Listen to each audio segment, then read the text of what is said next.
Oke, assalamualaikum warahmatullahi wabarakatuh. Saya Fabio Kusuma, selaku pemateri pertama dari mata kuliah bimbingan konseling. Bimbingan konseling merupakan suatu layanan yang diberikan kepada peserta didik untuk mengembangkan potensinya secara optimal. Pelayanan tersebut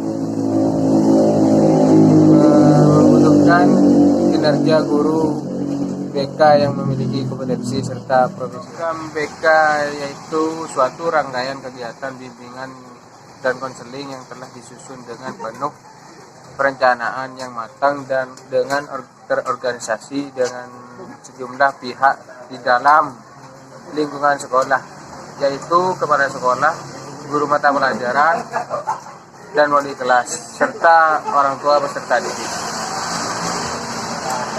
Guru BK harus melaksanakan asesmen kebutuhan siswa supaya program yang dirancang sesuai dengan kebutuhan siswa dan tujuan sekolah. Sekian, terima kasih dari saya, pemaparan dari saya, kurang lebihnya mohon maaf. Assalamualaikum, nama saya Dwi Milasari. Saya lupa absen saya berapa, tapi di sini saya kebagian materi tentang perencanaan program BK. SMIT prosedur dalam penyusunan program bimbingan dan konseling komprehensif itu ada 4 macam. Yang pertama yaitu perencanaan, yang kedua pengorganisasian, yang ketiga itu ada penerapan, dan yang keempat itu ada evaluasi. Di sini saya akan membahas tentang perencanaan terlebih dahulu. Dalam penyusunan program BK itu seharusnya tidak dilaksanakan secara tertutup, tapi dilaksanakan secara terbuka dan harus disetujui oleh semua pihak-pihak yang berhak untuk menentukan sebuah kebijakan. SMIT pada tahap perencanaan itu biasanya berfokus pada prosedur kepemimpinan dan keluasan tentang school-wide, mengadakan asesmen terhadap guru, orang tua, ataupun murid, dan setelah itu merancang tujuan yang objektif. Di sini ada tahap-tahap untuk melakukan program bimbingan. Yang pertama yaitu menentukan tujuan, yang kedua itu menentukan standar program, yang ketiga yaitu penilaian sekolah dan kebutuhan siswa, yang keempat penilaian program saat ini, yang kelima identifikasi kompetensi siswa, yang keenam identifikasi kebutuhan dibandingkan dengan kesenjangan sumber daya, yang ketujuh yaitu menentukan prioritas. Poin B di sini ada perancangan atau designing, yaitu sebagai arahan dalam penyusunan program bimbingan dan konseling komprehensif cyber. Ada 6 tahap untuk mewujudkan desain program BK, yaitu salah satunya yang pertama menentukan struktur program dasar dan program yang akan disusun, termasuk penyusunan struktur komponen dan menentukan komponen program. Yang kedua, merancang kompetensi siswa berdasarkan wilayah dan tingkat sekolah.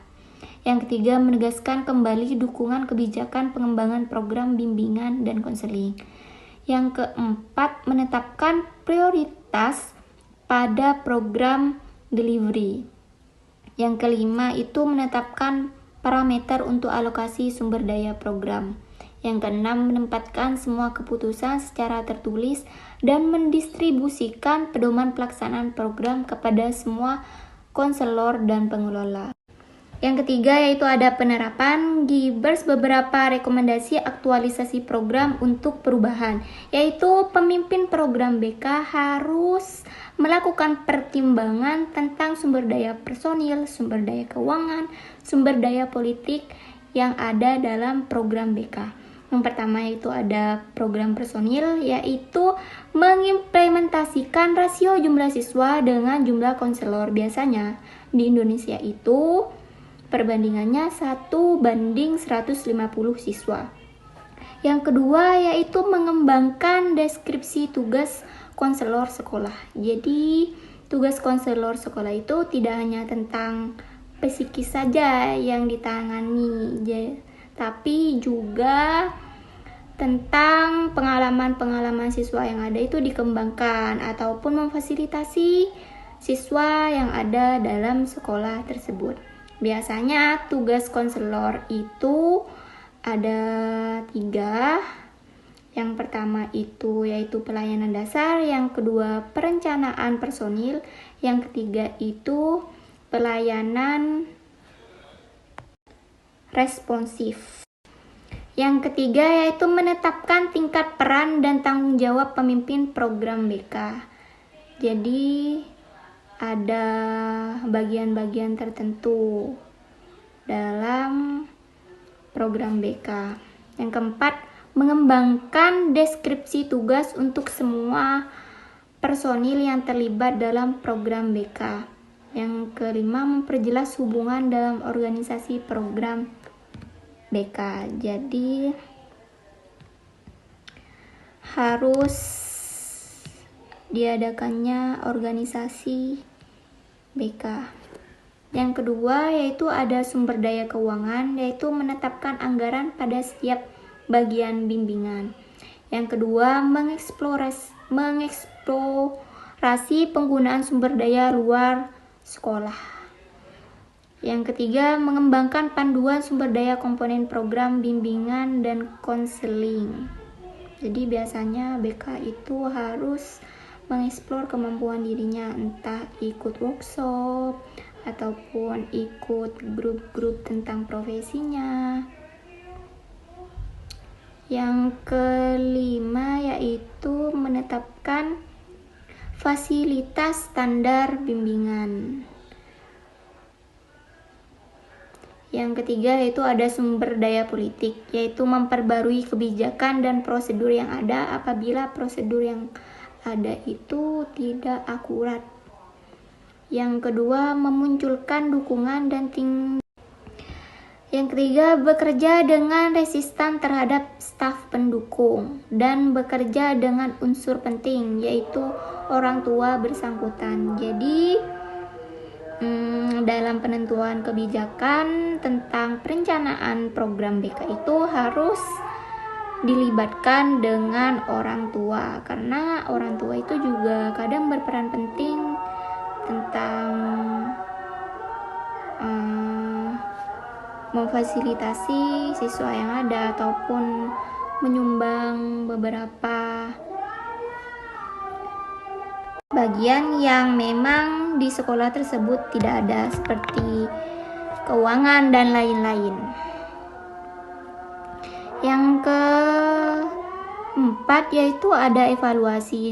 Jadi setelah ada tahap perencanaan, pengorganisasian, penerapan, itu ada tahap evaluasi, yaitu dengan cara mengumpulkan data dan menganalisis tentang program-program yang ada, apakah sudah sesuai dengan program yang sudah direncanakan sebelumnya, yang lalu membuat keputusan. Thank you. Sekian dari saya. Wassalamualaikum warahmatullahi wabarakatuh. Assalamualaikum warahmatullahi wabarakatuh. Kembali lagi dengan saya Nur Irfani Sofi Unif. Saya di sini sebagai pemateri ketiga akan menjelaskan implementasi penyusunan program bimbingan konseling. Nah, dalam mengimplementasikan penyusunan program bimbingan konseling, di sini ada langkah-langkah yang harus dilakukan, yaitu sebagai berikut. Di sini ada 2. Yang pertama yaitu persiapan pelaksanaan. Nah, dalam persiapan pelaksanaan di sini itu ada beberapa tahap. Yang pertama yaitu persiapan perangkat lunak dan perangkat keras yang dibutuhkan oleh bimbingan konseling. Nah, perangkat lunak dan perangkat keras di sini, perangkat kerasnya yaitu seperti komputer, CPU, kalau menggunakan komputer ya teman-teman, tapi kalau menggunakan laptop ya hanya memerlukan laptop. Akan tetapi kalau perangkat-perangkat lunaknya itu sistem-sistem yang ada di dalam komputer ataupun di dalam laptop. Nah, yang kedua di sini yaitu persiapan personil bimbingan konseling, yaitu di mana dalam mengimplementasikan program BK di sini itu dibutuhkan personil-personil yang memang dipilih untuk menerapkan program bimbingan konseling. Nah, yang ketiga di sini yaitu persiapan keterampilan menggunakan metode dan media. Nah, persiapan keterampilan di sini itu sebelumnya dilatih dulu ya teman-teman personilnya dalam menggunakan metodenya, metode apa yang akan digunakan, dan memberikan penjelasan tentang metode-metode yang ada, yaitu seperti wawancara, kuesioner, ataupun observasi.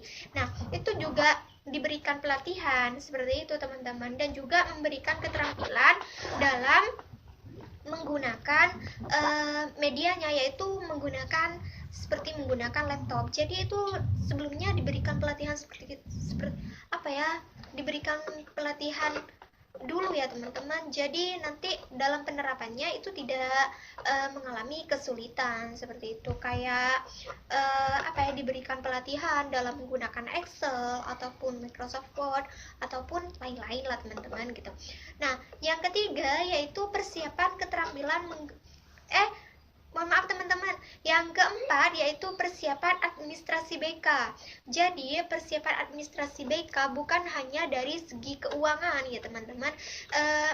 Jadi persiapan administrasi BK di sini itu juga keuangan yang dibutuhkan dalam menerapkan program bimbingan konseling, dan juga pencatatan konseli yang ada di dalam program bimbingan konseling. Seperti itu teman-teman. Nah, yang kedua yaitu pelaksanaan kegiatan BK. Pelaksanaan kegiatan BK di sini juga ada tahapan-tahapannya. Nah, yang pertama yaitu penerapan metodenya. Penerapan metodenya di sini yaitu metode yang dipilih oleh konselornya, yaitu harus diterapkan ya teman-teman, dan juga metode apa yang dipilih, apakah metode wawancara, apakah metode kuesionernya, apakah metode observasi, karena sebelumnya sudah diberikan penjelasan tentang metode-metode tersebut ya teman-teman. Jadi seorang konselor itu juga akan memilih metodenya dan juga menerapkan metodenya dalam program bimbingan konseling. Dan di sini juga penerapan penggunaan media. Penggunaan media di sini maksudnya menerapkan penggunaan medianya, karena sebelumnya kan sudah dilatih dalam menggunakan laptop ataupun komputer. Nah, yang kedua yaitu penyampaian bahan-bahan yang digunakan dan pemanfaatan sumber-sumber bahan-bahan. Nah, penyampaian bahan-bahan di sini seorang konselor itu menyampaikan bahwa penyampaian bahan-bahannya itu kayak bahan wawancara yang digunakan, observasi, ataupun kuesioner, ataupun dalam hal dan lain-lain lah seperti itu teman-teman. Jadi nanti itu juga pemanfaatan sumber bahan. Jadi nanti itu dijelaskan pemanfaatan sumber-sumber bahan-bahannya tersebut. Nah, yang ketiga yaitu pengaktifan narasumber. Pengaktifan narasumber di sini maksudnya orang yang diwawancarai atau konselingnya itu berusaha diaktifkan. Maksudnya diaktifkan bukan teman-teman. Maksudnya seorang konselor itu harus bisa memancing seorang konseli, gimana caranya kalau misalkan menggunakan metode wawancara, gimana caranya konselingnya itu bisa terbuka ya teman-teman gitu. Nah, nanti kalau misalkan menggunakan kuesioner itu menggunakan angket. Jadi pertanyaannya itu harus benar-benar harus benar-benar dipikirkan sebelumnya, seperti itu teman-teman. Nah, yang keempat yaitu efisiensi waktu. Maksudnya tidak menguras waktu teman-teman. Jadi harus harus memang benar-benar harus menghemat waktu gitu. Nanti waktunya bisa diatur sesuai dengan kegiatan yang sesuai dengan program bimbingan konseling. Nah, yang kelima, administrasi pelaksanaan. Di sini administrasi pelaksanaan di sini yaitu mencatat pelaksanaan ataupun kegiatan-kegiatan yang berada di program bimbingan konseling.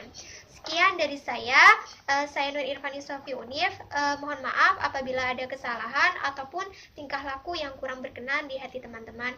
Wassalamualaikum warahmatullahi wabarakatuh.